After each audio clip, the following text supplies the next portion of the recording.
My buddy Daniel Figuerelli, phenomenal musician. He used to do sound engineering for, I think it was called this Sound. I'll get him on here sometime. Phenomenal guitarist. We just jam like gangbusters. This is one that we would frequently. Oh, we were great at harmonizing with each other. Oh man, we had such a fun time. We lived in the same apartment complex and just magic music. One of these times I'd love to jam with him through Skype. That would be cool, and record that. So this is one of them, if I can remember the chords.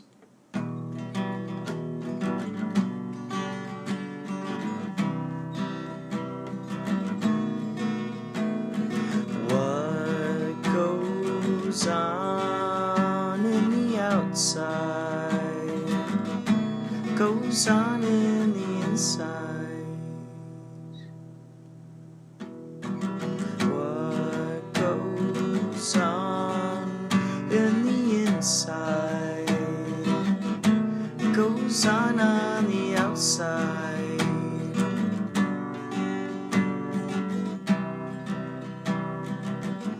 Goes on the outside.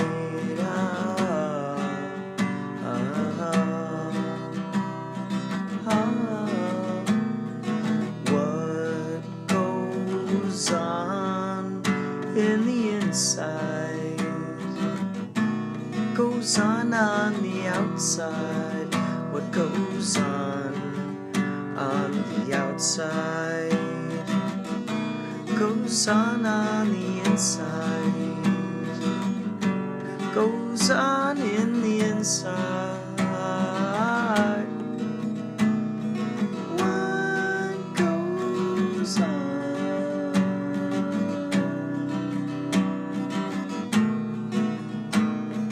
What goes on?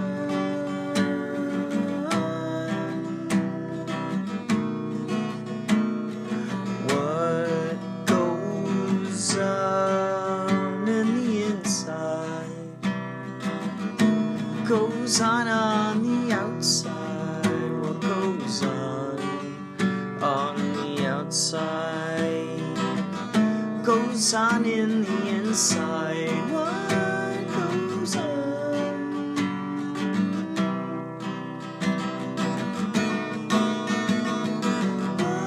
What goes on?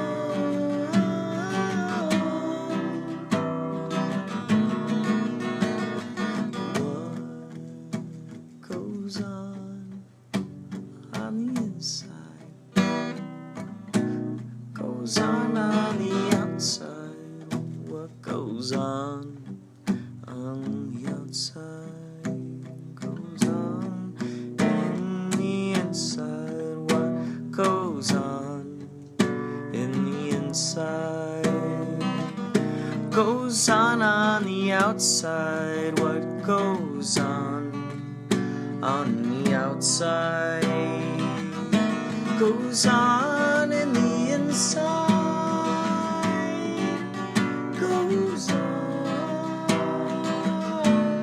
Goes on the outside.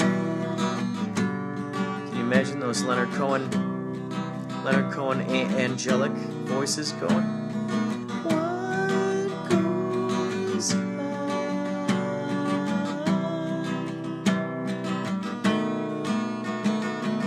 What goes on?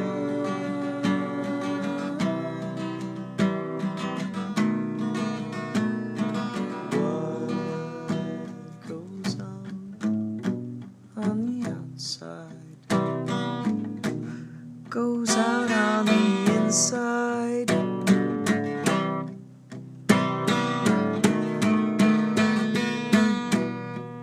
What goes on in the inside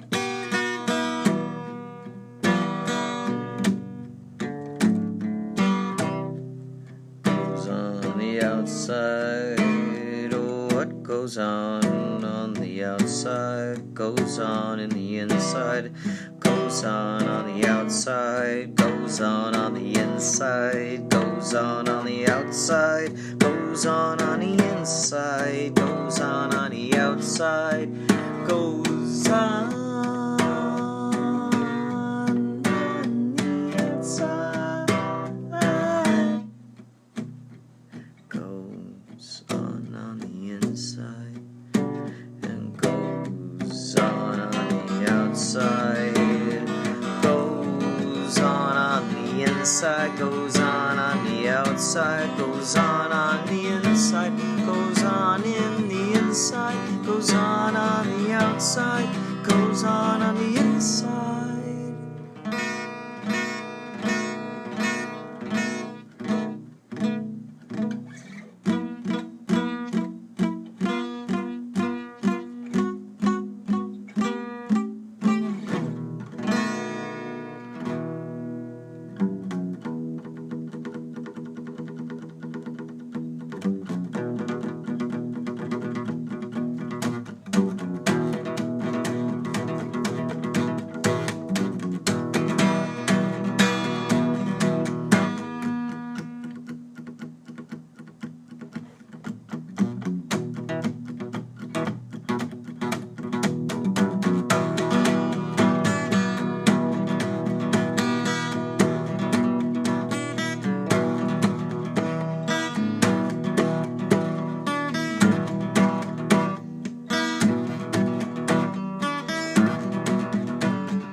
Suddenly getting this idea coming to me. Banding together the remaining Mr. Rogers' Neighborhood cast and crew and gathering them together with the old school Muppet Show guys, the Sesame Street guys. A perfect combination of cosmic education, Christ consciousness, cosmucation, with Mr. Rogers' Neighborhood and Sesame Street. Wow.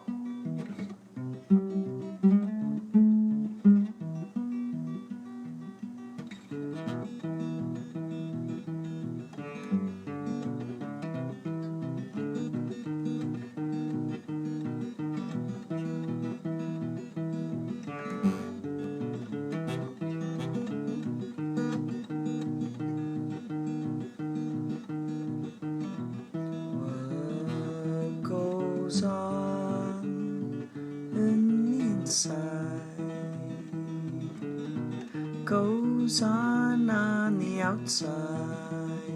What goes on the outside goes on in the inside, goes on the outside, goes on the inside, goes on the outside, nowhere to hide, goes on the inside, nowhere to hide.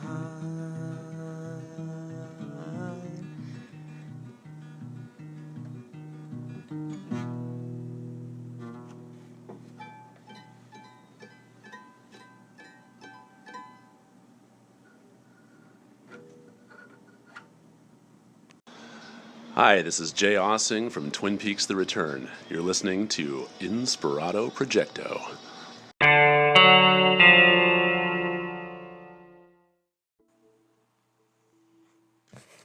I was just thinking about,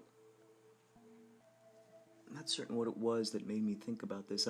Right now I'm doing I'm using this program GIMP. It's like a Photoshop. It's a free program, and I'm still in the process of uploading. It was going to simply be the interview I had with the Wizard of LA in the K-Chung studios, but it's altered into now including the information about how I met him, some information with the first Wizard Walk, and also, a link to that podcast.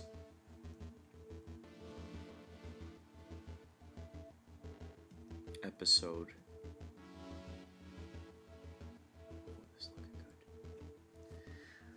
A link to that podcast episode, and a link to the Sages of Sovereignty social experiment that happened on the 4th of July. His next one is coming up the 14th. I won't be able to be there, unfortunately, because I've got... Let's go. We're going to Wizard of LA right now. Going to his Instagram. Okay, so his next Wizard Walk, July 14th, starting at 7:01 p.m., beginning at Union Station. 7:01 p.m. They want to be on the train by 8:20. So it says here, July 14th, 2018, 7:01 p.m., beginning at Union Station. It's a simple idea. Create a pattern interrupt in the reality of sleepers through use of directed intention to raise consciousness by means of costumes, music, performance art, and public ritual, all while exploring the landscape of Los Angeles by metro, train, and on foot. Experiential and experimental. Bring yourself a tap card to ride the metro, costumes, masks, musical instruments, props, cameras, and open hearts and minds. On the train by 8:20 p.m., we will venture to 3 different locations in the downtown Los Angeles area, exploring, reveling, making art, and running wild before concluding in Chinatown Central Plaza. Feel free to stick around and join us for a meal afterwards as we break bread and recap our personal legends in progress. Come on out and play. Also, we will be filming footage during the event for other projects. Please note upon arrival if you do not want to appear in that footage. Otherwise, by attending, you are giving your consent for the full and unlimited use of it by the producer and all the universe. If you would like to be involved with the production crew or help with these events, feel free to inquire through private message or email here. The Wizard of LA inspirado@gmail.com. Check it out. You'll see this on Instagram /The Wizard of LA. So I'm in the middle of getting things together, putting up some photos for the Inspirado Projecto.wordpress.com. That's the official Inspirado Projecto site, at least for the K-Chung stuff. All the K-Chung stuff goes up there. I do not put the podcast because I do too many podcasts and there's just too much stuff going on. So I'd rather use this opportunity to let folks know. It doesn't matter. I'm not going to explain myself. However, I would say, if you're enjoying this program, please feel free to stop by podcastawards.com and nominate Inspirado Projecto for the Adam Curry Award and or Best Arts Podcast if you feel that way deep in your heart and soul. Please feel free to vote. I'm very excited by seeing all the various folks. We're now available on Spotify. How crazy is that? Oh, so here's the story. I was going to tell you earlier. It involves my friend Jeff Littner. My buddy in high school. He was rehearsing for a play. What is the name of that? It's basically a one-man show. It's not necessarily a one-man show. It's one guy, and it's about, I think he ends up seeing his mom commit suicide, and it's about the different women in his life. And so he was in that play. I think that was the play at the time. He had a few different plays going on. So he didn't want to be at rehearsal that day. They were holding rehearsal at one of the actors' houses. They were holding rehearsal there that day. Well, Jeff Littner, one of the best writers I've ever met, who has one of the lowest self-esteems towards his writing I've ever met. I guess that usually happens, huh? He said, I really don't want to be at the rehearsal today. Can you guys kidnap me? And I said, sure. I recently bought about 4 different Spider-Man masks, which we had recently been walking through our school. We all decided it wasn't even Halloween yet. It was around Halloween time. You know, they had Spider-Man masks for sale. And I got a few of these. And we walked around the high school wearing these Spider-Man masks one day. It was just so much fun. In between classes, we'd wear them. And nobody knew who was who because, you know, they'd see these Spider-Mans walking through the hallway, but they just imagine that kind of ubiquity that happened. So Jeff goes, can you guys kidnap me? He gave us the address. He goes, can you show up at this time, knock on the door, I'll know that you'll be here, and I'll try to remember to answer the door. If I don't remember, someone will get me. So the day came, we put on our Spider-Man masks, knock on the door. Hi, is Jeff here? We had our masks. All of a sudden, he's like, huh? Yeah, what? And all of a sudden, we kidnapped him. Phil Donlon, I know, is involved. Look up Phil Donlon. Donlon. He and our buddy, oh gosh, there are a few of us. Eric Kleinberg, I believe, was involved. Look up Eric Kleinberg. World traveling photographer. Travels the world doing photography. Phenomenal photographer. And he is the fellow who I would frequently share all of my serendipities, synchronicities, coincidences with, deja vus, etc., etc., etc. He and I would flip out on it, and it's because of him that USU, that ubiquitous serendipitous ubiquity, the theory of life as we know it, was invented, which I'm in the process of writing a book about, and I will get to talking about that on this show sometime. In the meantime, if you want to check out USU, USSU, you can also spell it USSU Niversity. Usuniversity. Usuniversity. Sometimes I spell it with an 8, so it's U8U. It's like a palindrome. You take those S's, they're looking at each other in the mirror, fusing together into one. That's infinity right there. Us looking at our own reflection. That's us in that moment experiencing infinity. Fused together. You looking at you. So, Usuniversity. Check it out. I did an interview with Alec Smart on his channel, Don't Feed the Animals. So, the day came. I was there with these misfits, miscreants, pirates, vagabonds, etc., and so forth. Merry pranksters. We show up, we kidnap him. We get in a car, we each take a leg, and we just hike him into the car, and he's doing a great job. He's screaming, "Oh my God, who are you? What's going on here? Leave me alone! Help somebody!" And I think I remember our buddy Anish and Matthew Edwards. Anish Jetmalani and Matthew Edwards, both of those guys also very talented. Matthew Edwards has had a lot of musical projects through the years. Big industrial music fan. Ministry, Nitzareb,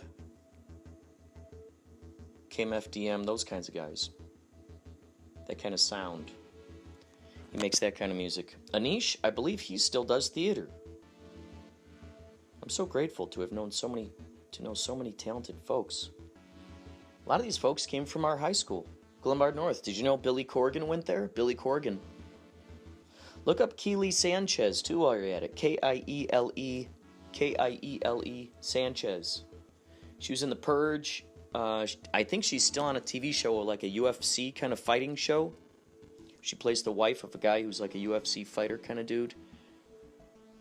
She's on a TV show called That Was Then, This Is Now, I think. Which they had maybe 4 episodes. That was out for a short time. It was about time travel. That was a cool show. She was on a TV show called Related. It's just amazing. Carroll Stream, Illinois. There's something about Glenbard North High School that breeds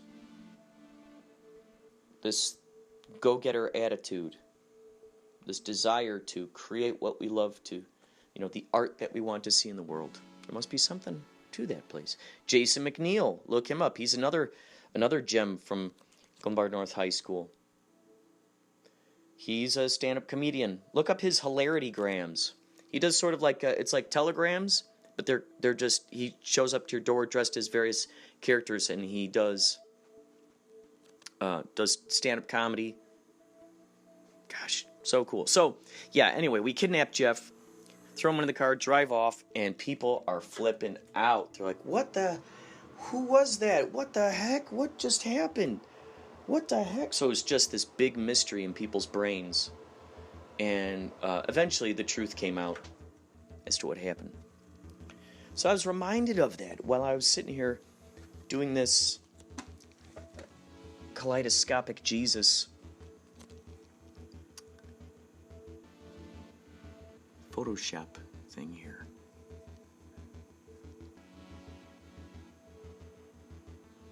Ubiquitous serendipity, serendipitous ubiquity. Man, that's what it's all about. Ubiquitous serendipity, serendipitous ubiquity. And basically, the definition, if you were to put a definition behind it, we combine the things. We combine, what ubiquity and serendipity, all that razzmatazz. We combined it, and basically the definition is everything happening all at once, at the same time, always. Everything happening everywhere, all at once, at the same time, always. There it is. There it is. That definition came up before I started reading Dolores Cannon books about how parallel universes are all happening now. The past happening now. The present happening now. The future happening now. Now. Happening now. It's inescapable, folks. It is inescapable.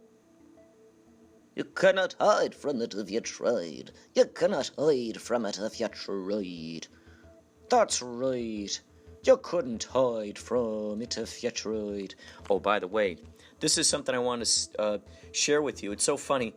John Garside, he from Forgotten Tales, he listens to the podcast all the time, and I'm so honored. He's got like a 2-hour drive to work.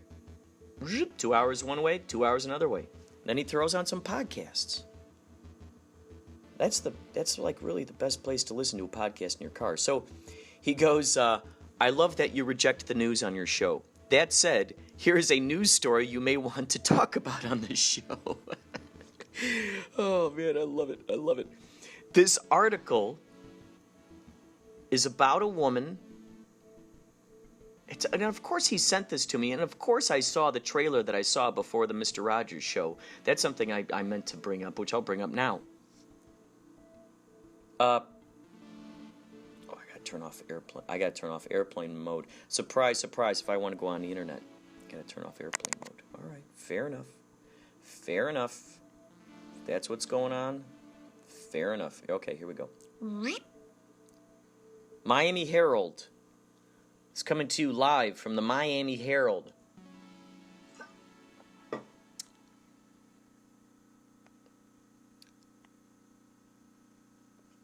She always wanted to find her family. It turns out her sister was living next door. I'll just read little bits. Ever since she was adopted as a baby, Hillary Harris said she has wondered about the biological family she never knew. I always wanted to find them, she told CBS News. It was always in the back of my mind, and I knew that eventually I would search when I was ready. She probably never expected to find one of her relatives living next door, but that's what happened.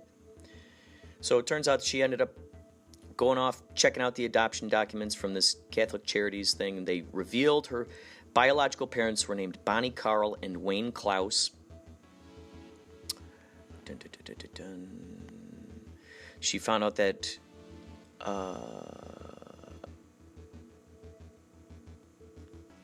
and so then she looked it up. Turns out her dad had died in 2010. And she found the obituary, and she learned that her half-sister Dawn was from Greenwood, Wisconsin, and was the loyal Corn Festival queen in the 80s. So she ended up finding out, I got a half-sister named Dawn. Well, one day, a woman named Dawn Johnson moved right next door. All of a sudden, she ends up finding out, hey, this woman moved from Greenwood. Then her husband goes, wait, Dawn Greenwood? Do you think that this is your sister? Bum, bum, bum. Turns out it was. She pulled out all the adoption paperwork. She said, Dawn Greenwood, sister. You know, and bam, there it was. She showed it to her. Everyone flipped out. And to this day, look at that. Just imagine how many of these moments in life exist. How many of these moments in life exist and either aren't called attention to, or just they're viewed. We see them, and folks just go, quinkity, just kind of push it off to the side. Why?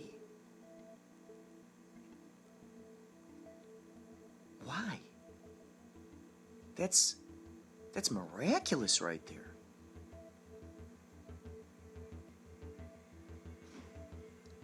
John told me, for instance, there's this woman who works in the records office. You can hear it on his podcast. You can tell he's tiptoeing lightly while he's talking with her. And he's trying to get names of various people who died in this, who were in this